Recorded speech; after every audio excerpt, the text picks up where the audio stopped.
Ram Ram ji friends, कैसे हैं आप सब। और आज हम सुनेंगे कार्तिक मास अध्याय 32 और 33। और आज हम सुनेंगे उससे पहले वैकुंठ चतुर्दशी की पौराणिक कथा। जय श्री कृष्णा, राधे राधे। आप सभी का दिन शुभ और मंगलमय हो।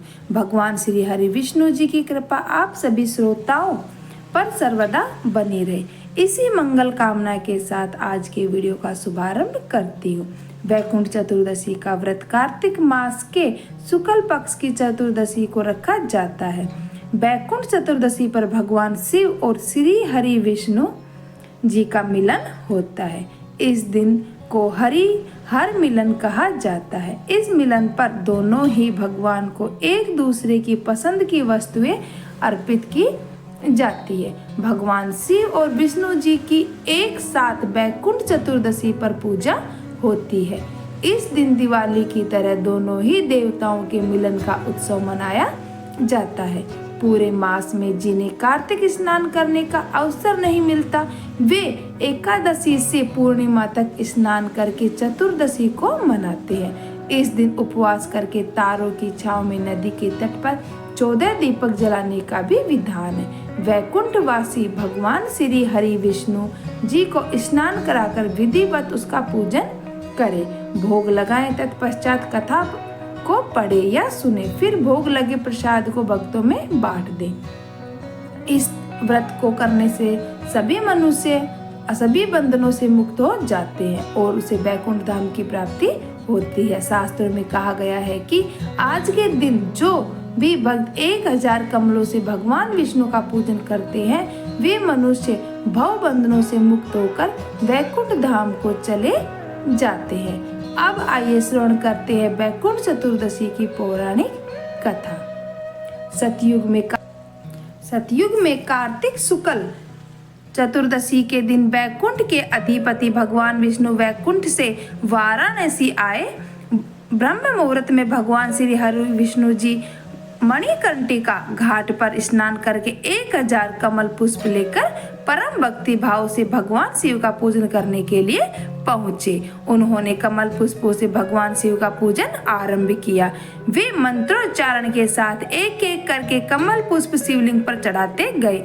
जब 999 कमल पुष्प चढ़ चुके तो भगवान विष्णु चौंक गए, क्योंकि वहाँ 1000वां पुष्प स्वयं भगवान शिव ने बड़ी चालाकी से छिपा लिया था।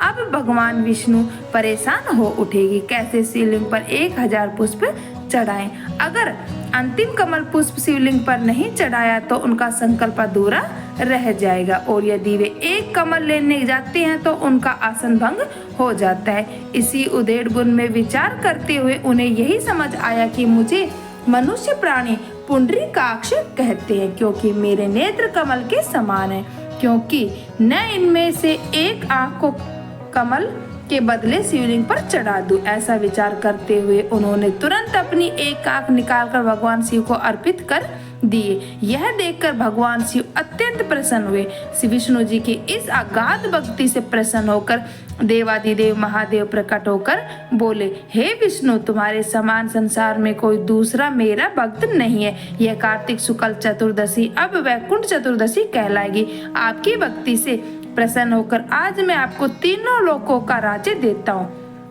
अब इसके पालक आप ही होंगे। भगवान शिव ने श्री हरि विष्णु जी से कहा, आज मैं आपकी भक्ति से बहुत प्रसन्न हूँ, जो कुछ मांगना है वह भी मांग लीजिए। शिव जी की बात सुनकर विष्णु भगवान बोले, आपने मुझे तीनों लोकों की रक्षा करने का आदेश तो दे दिया, लेकिन मैं दैत्यों को कैसे मारूंगा। शिव जी ने कहा, इसके लिए मैं आपको एक सुदर्शन चक्र दे रहा हूँ, इसे ग्रहण करें और इसके द्वारा आताई दैत्यों का संहार करें। इस तिथि को आपने मुझे कमलों से पूजा है, इसलिए मैं आपको और भी वर प्रदान कर रहा हूँ। इस प्रकार विष्णु भगवान को वर देकर शिव जी अंतर्ध्यान हो गए। तभी से मनुष्य जीवन में मुक्त होकर वैकुंठ धाम जाने के लिए इस व्रत को करना शुरू कर दिया। वैकुंठ चतुर्दशी की दूसरी कथा।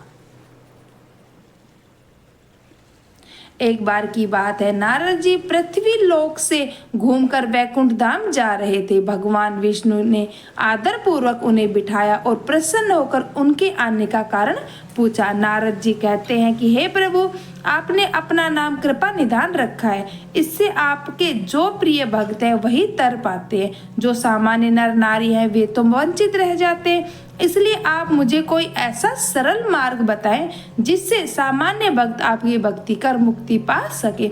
नारद जी की बातें सुनकर भगवान विष्णु बोले कि हे नारद, मेरी बात ध्यान पूर्वक सुनो।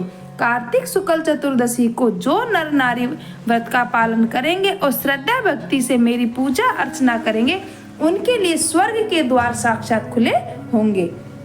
इसके बाद विष्णु जी अपने वैकुंठ के द्वारपाल जय और विजय को बुलाते हैं और उन्हें कार्तिक चतुर्दशी को वैकुंठ के द्वार खुले रखने का आदेश देते हैं। भगवान विष्णु कहते हैं, इस दिन जो भी भक्त मेरा थोड़ा सा भी नाम लेकर पूजन करेगा वह वैकुंठ धाम को प्राप्त करेगा। प्रेम से बोलिए लक्ष्मी नारायण भगवान की जय। और अब हम सुनेंगे कार्तिक मास अध्याय 32 और 33।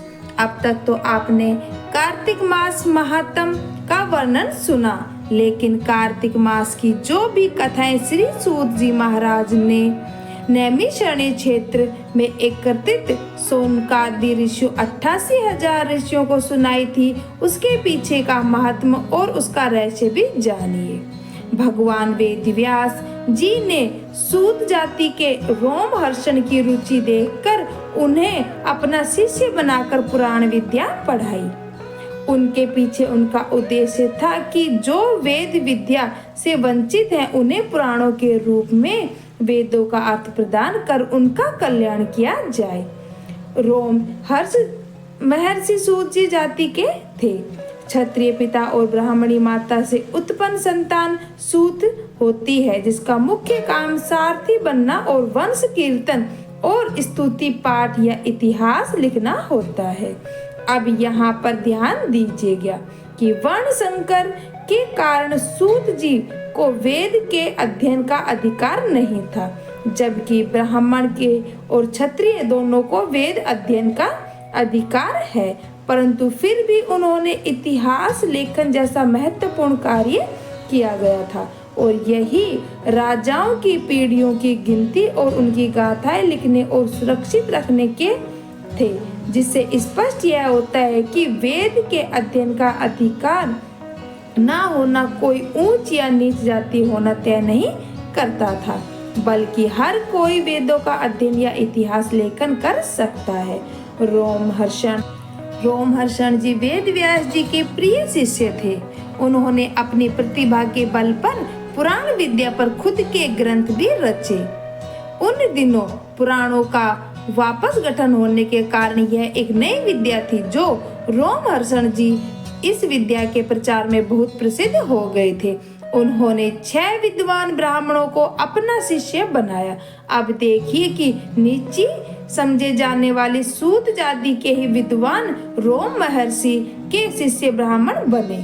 तो यानी कि इससे साफ यही होता है कि वर्ण कोई ऊंच या नीच मानक नहीं करते, बल्कि अलग अलग अधिकारों को दर्शाते हैं। गीता में भगवान श्री कृष्ण ने भी कहा है कि गुणों और कर्मों के अनुसार मैंने 4 वर्ण बनाए। रोम हर्षण जी के पुत्र थे। उग्र श्रावस्ती अपने पिता से और पिता के शिष्यों से भी पुराण विद्या पढ़ी, इसलिए उन्हें पुराणों का पिता से भी ज्यादा ज्ञान हो गया था। पिता शेर तो बेटा सवा शेर। एक बार नैमिषारण्य तीर्थ में हजारों ऋषियों ने एक बहुत बड़ा यज्ञ का आयोजन किया।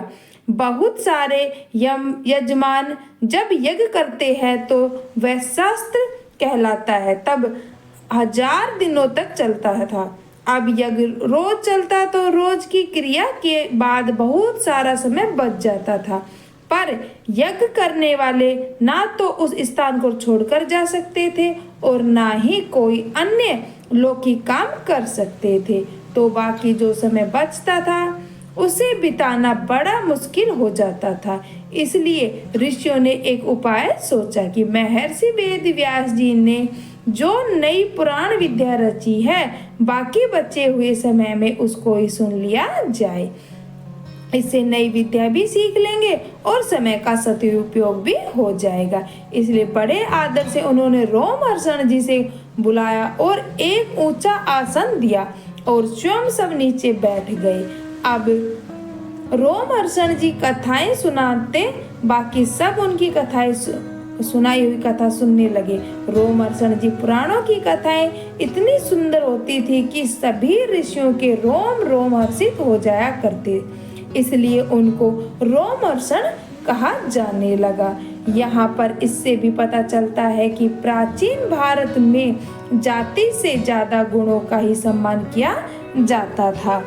अब इस बैठक में ऋषि शौनकादि बीच बीच में प्रश्न किया करते और रोमहर्षण या फिर उग्र श्रवण की कथा के द्वारा उत्तर दिया करते। इस तरह संवाद होने से पुराणों का फिर से एक रूपांतरण हुआ और रोमहर्षण जी ने वेदव्यास जी से तात्पर्य की रक्षा करने के लिए एक नया ग्रंथन सभा के दौरान एक समय ऐसा आया जब बलराम जी यज्ञ क्षेत्र में पधारे।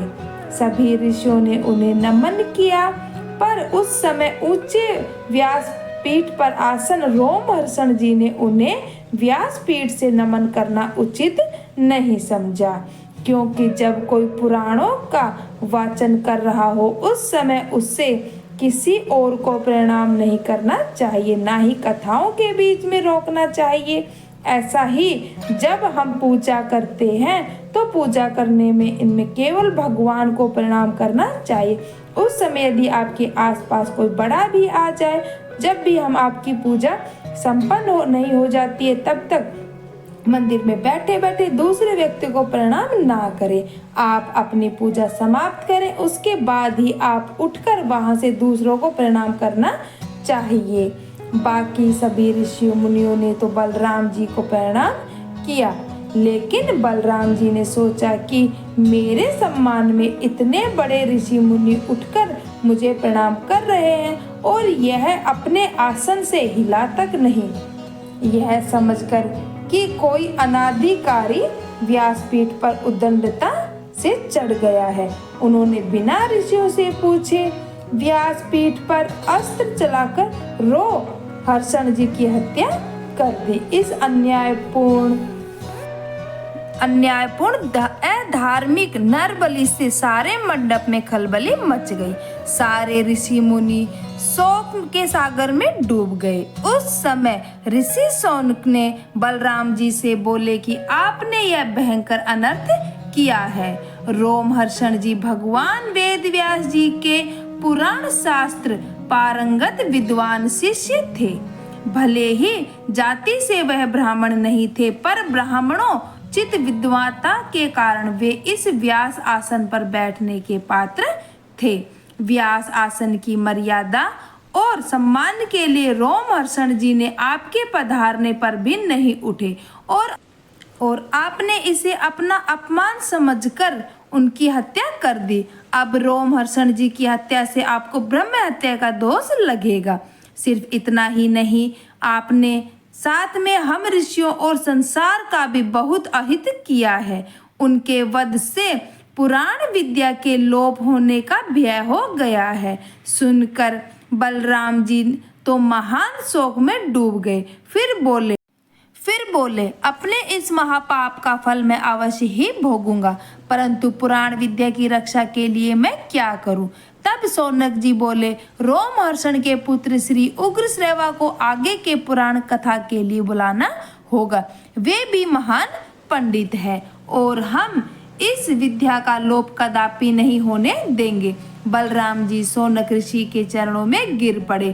फिर बोले हे मुनिवर, आप उग्रश्रवा जी को बुलाकर इस व्यास पीठ पर बैठाएं। मैं उनके आसन होने पर उनसे अपने अपराध की क्षमा याचना करूंगा और ब्रह्म हत्या दोष के निवारण के लिए तीर्थों में घूम घूम कर प्रायश्चित करूंगा।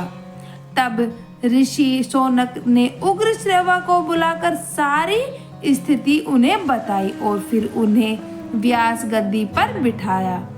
बलराम जी ने अपने अपराध के लिए क्षमा मांगी और प्रायश्चित करने के लिए चले गए। देखिए कैसे अपने गुणों के आधार पर रोमहर्षण जी और उग्रसेवा ने ब्राह्मण पद को प्राप्त किया और श्री बलराम जी पर ब्रह्म हत्या का दोष लग गया। उस समय में प्रतिष्ठा प्राप्त करने वाले और विद्या करने वाले में जाति बंधक नहीं हुआ करती थी। फिर ऋषि उग्रसेवा ने प्राण सुनाना आरंभ किया। तो ये था आज का अध्याय। राधे राधे, जय श्री कृष्ण। अब आइए श्रवण करते हैं वैकुंठ चतुर्दशी की मोक्ष प्रदान करने वाली कथा। एक नगर में एक राजा अपनी 2 बेटियों तथा पत्नी के साथ रहता था। एक दिन राजा भोजन करते समय अपनी दोनों बेटियों तथा अपनी पत्नी से पूछता है कि तुम सबके किसके भाग का खाते हो। तब बड़ी बेटी बोली, पिताजी मैं आपके भाग का खाती हूँ। जबकि छोटी बेटी बोली, पिताजी मैं तो अपनी किस्मत का खाती हूँ।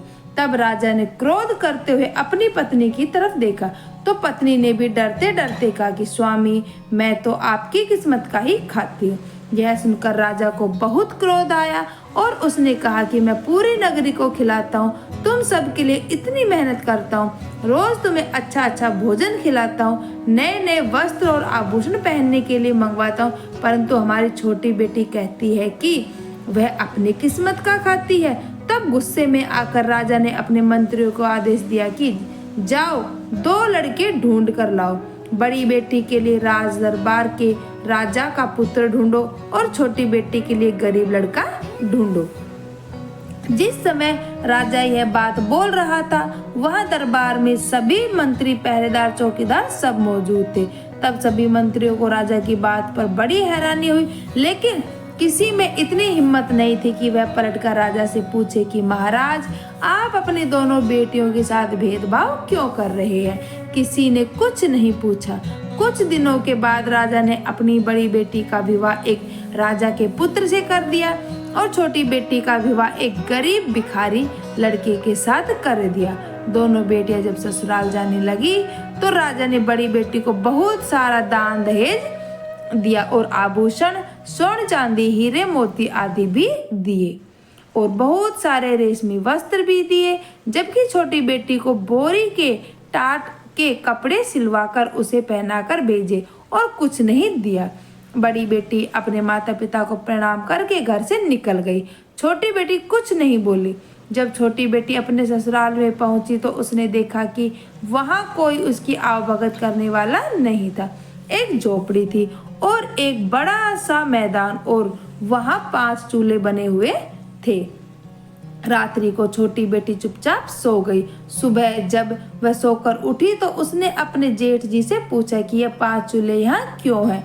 तब बड़े जेठ ने कहा कि हम 5 भाइयों के 5 चूल्हे हैं। राजा की छोटी बेटी ने कहा है ठीक, लेकिन आप सब झोली लेकर कहाँ जा रहे हैं। जेठ थोड़ा समझदार था। उसने कहा कि बहू हम सब तो भिखारी हैं, इसलिए हम सब भीख मांगने जा रहे हैं। जेठ ने कहा बहू तुम तो बहुत पैसे वाली राजा की बेटी हो। तुम्हारे मंत्री ने एक रात्रि को जबरदस्ती मेरे 5वें छोटे भाई को पकड़कर तुम्हारे साथ ब्याह करवा दिया। तब बहू बोली कि जेठ जी आपकी कोई गलती नहीं है, सबको अपनी किस्मत का मिलता है। मेरी किस्मत में जो था वह मुझे मिल गया। इसके बाद 5 भाई भीख मांगने के लिए चले गए। पीछे से बहू ने पूरे घर की साफ सफाई की, पूरे घर को गोबर से लीप कर आंगन को लीपी। इसके बाद बड़े जेठ के चूल्हे को छोड़कर सभी के चूल्हे वहां से हटा दिए। शाम को जब 5 भाई आए और घर को साफ सुथरा देखकर 4 चूल्हे हटे हुए देखे तो 4 छोटे भाइयों को बड़ा क्रोध आया। उन्होंने कहा हमारे चूल्हे कहाँ गए।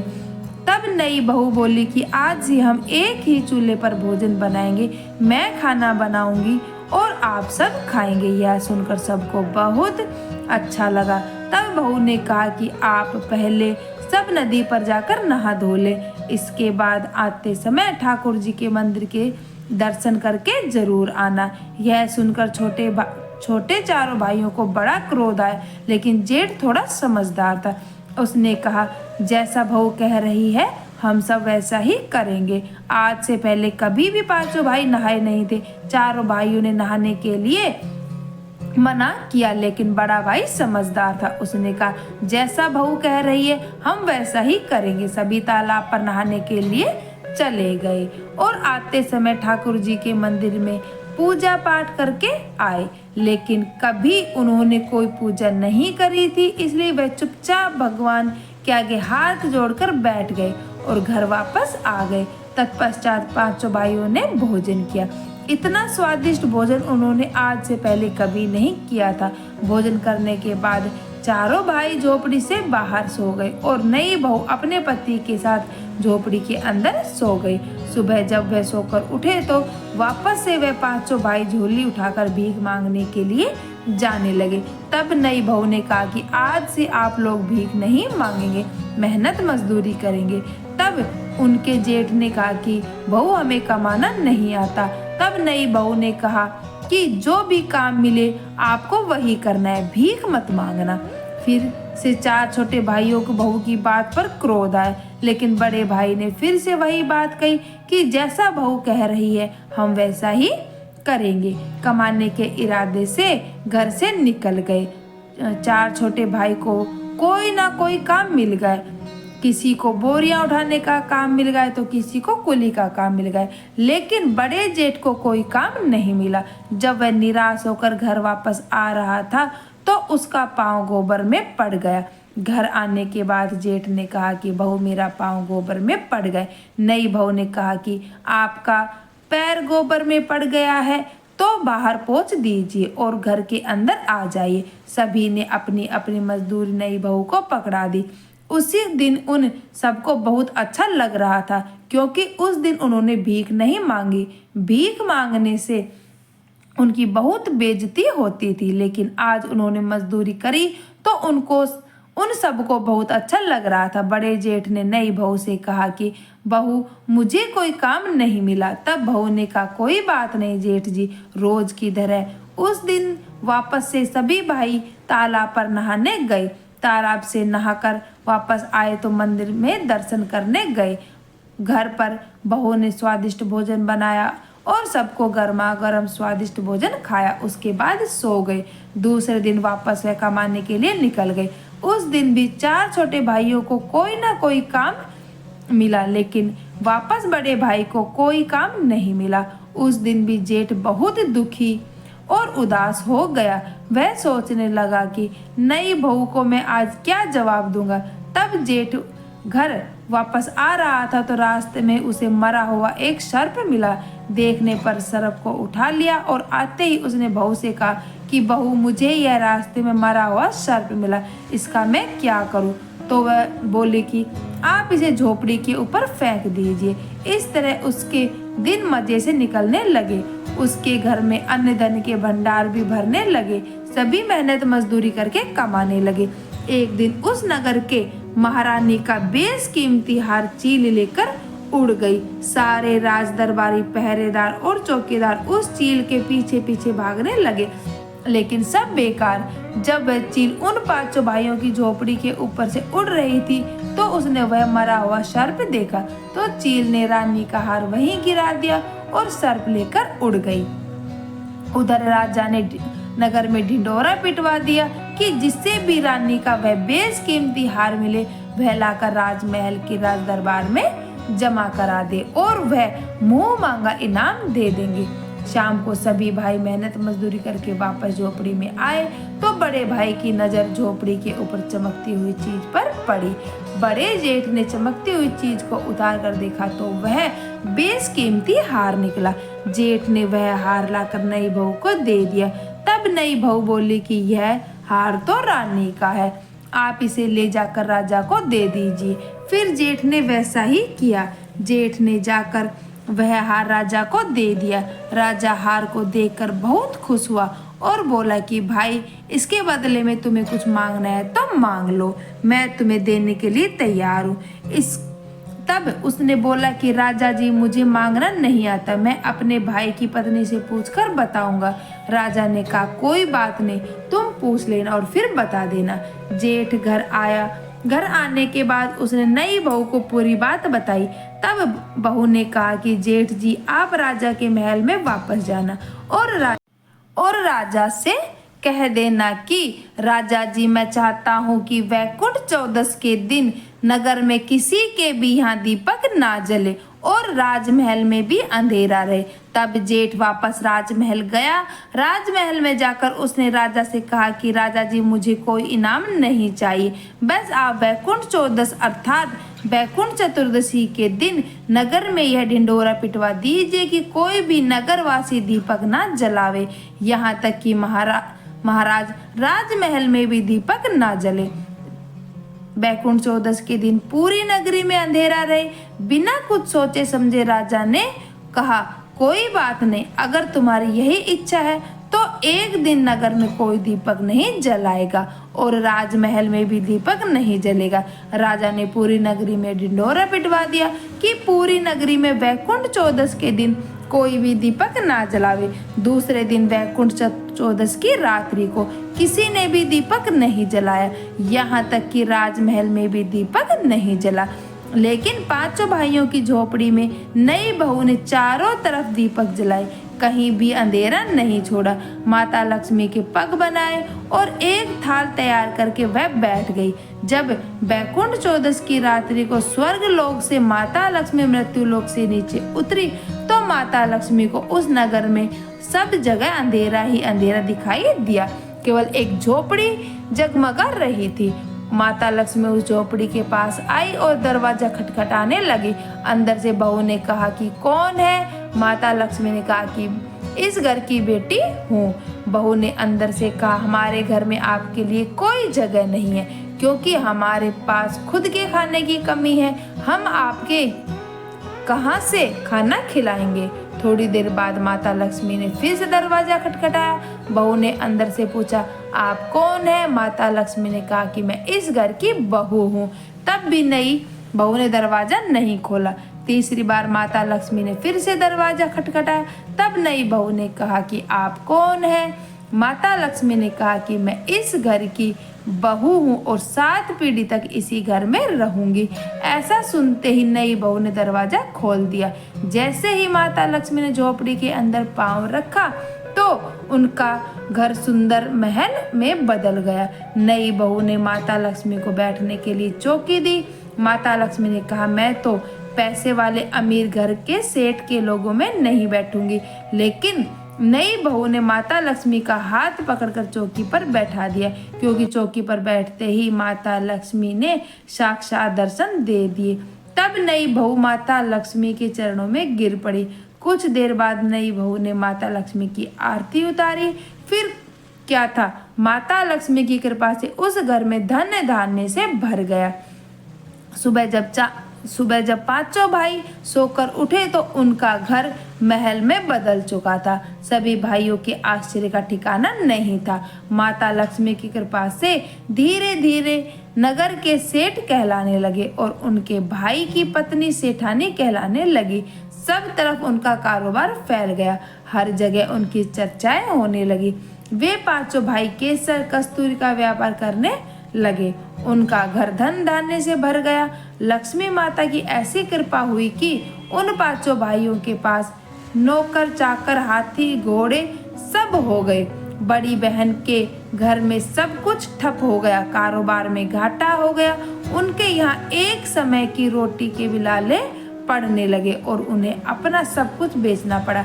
बड़ी बहू के सास ससुर ने अपनी बहू से कहा कि तुम तो कलंकनी हो, तुम्हारे आते ही हमारा सब कुछ बर्बाद हो गया, और उन्होंने अपनी बहू को घर से बाहर निकाल दिया। बड़ी बहू अर्थात राजा की बेटी रोती हुई अपने माता पिता के घर आई।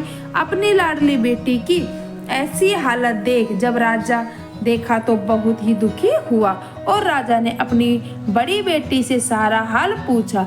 बड़ी बेटी ने रोते रोते अपना सारा हाल अपने पिता को कह सुनाया। तब राजा ने मन ही मन सोचा कि मैं अपनी बड़ी बेटी के लिए इतना देखभाल करके घर ढूंढा था, इसकी ऐसी हालत है तो छोटी बेटी की क्या हालत होगी, तो पता नहीं वह जिंदा भी होगी या नहीं। अपनी छोटी बेटी के गांव में उसका हालचाल पता करने के लिए राजा निकल पड़े। तब राजा ने एक व्यापारी का वेश बनाया और केसर कस्तूरी बेचने के लिए अपनी छोटी बेटी के गांव में पहुंच गए। राजा ने गांव में पहुंचते ही जोर जोर से आवाज लगाना शुरू कर दी, केसर कस्तूरी ले लो, कोई केसर कस्तूरी ले लो। करते करते सुबह से दोपहर हो गई। तभी जिस गली में राजा ने आवाज लगाई उसी गली में उसकी छोटी बेटी की हवेली नुमा मकान था। बेटी ने अपने पिता की आवाज पहचान ली। उसने ऊपर झरोखे में से झांक कर देखा तो राजा को देखकर पहचान गई कि यह तो सच में मेरे पिता है। तब उसने अपने नौकरों से कहा कि बाहर जो आदमी केसर कस्तूरी बेच रहा है उसकी केसर कस्तूरी के मुंह मांगे दाम में खरीद लो और उन्हें आदर से बुलाकर अंदर लेकर आओ तथा उनके लिए भोजन पानी की व्यवस्था करो। उन सब ने वैसा ही किया। बहुत अच्छी कीमत पर केसर कस्तूरी खरीद ली और उन्होंने भोजन के लिए आसन पर बैठाया। नए नए पकवान उनके खाने के लिए परोसे गए। बीच बीच में छोटी बेटी नए नए कपड़े पहनकर, अच्छे अच्छे आभूषण पहनकर और लंबा घूंघट निकालकर उनको परोसने लगी। राजा ने मन में सोचा कि उनके यहाँ बहुत सारी नौकरानियां हैं। उसके पिता हंसते हुए बोले कि बेटी, क्या तुम यहाँ नौकरानी का काम करती हो? तब बेटी बोली, नहीं पिताजी, यह मेरा ही घर है, मैं तो यहाँ की सेठानी हूँ। राजा ने कहा, अच्छा तू सेठानी है, लेकिन तूने तो वही फटे पुराने कपड़े पहन रखे हैं, वही बोरी की टाट वाले कपड़े पहन रखे हैं, मैंने तुझे विदा किया था। तब बेटी बोली, नहीं पिताजी, बार बार जो अलग अलग नए कपड़े पहनकर आपको खाना परोसने आ रही थी वह मैं ही थी, और अब मैं जो आपके पास बोरी के टाट वाले कपड़े पहनकर आई हूँ यह भी मैं ही हूँ। छोटी बेटी ने कहा, पिताजी, मैं आज आपको बताना चाहती हूँ कि सब अपने भाग्य का ही खाते हैं। यह मेरी किस्मत है जो आज मैं इस नगर की सेठानी हूँ, और यह आपकी किस्मत है कि आज आप केसर कस्तूरी बेच रहे हैं। इसलिए पिताजी, आज के बाद कोई किसी को यह न कहे कि वह किसके किस्मत का खाता है। यह सुनते ही उसके पिताजी का सिर नीचे हो गया और उसने कहा कि बेटी, तू जीती, मैं हारा। उसके पिता ने हार स्वीकार कर ली। बेटी ने कहा कि पिताजी, आप हमसे हमेशा बड़े थे और बड़े ही रहेंगे।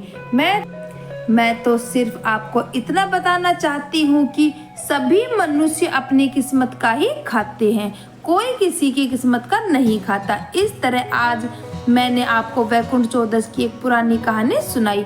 आशा करती हूँ कि यह कहानी भी आपको जरूर पसंद आई होगी। जय श्री कृष्णा, राधे राधे। वीडियो पसंद आए तो लाइक एंड शेयर भी करें और मेरे चैनल को जरूर से सब्सक्राइब कर लें। धन्यवाद।